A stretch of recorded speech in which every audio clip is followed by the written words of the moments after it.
Biz bu günləri öz doğma yurdumuza, Xankəndinə, Kərkicahana qaydırıq.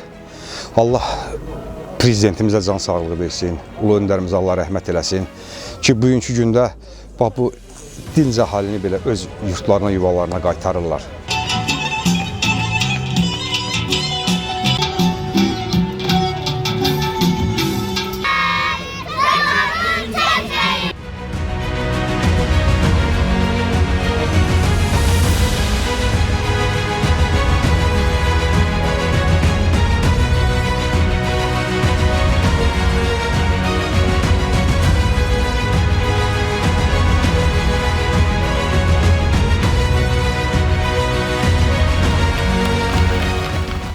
Arzulayırdıq ki, gələk də vallahi düz 30 ildir 2 dənə balaca otaq, yataqxana.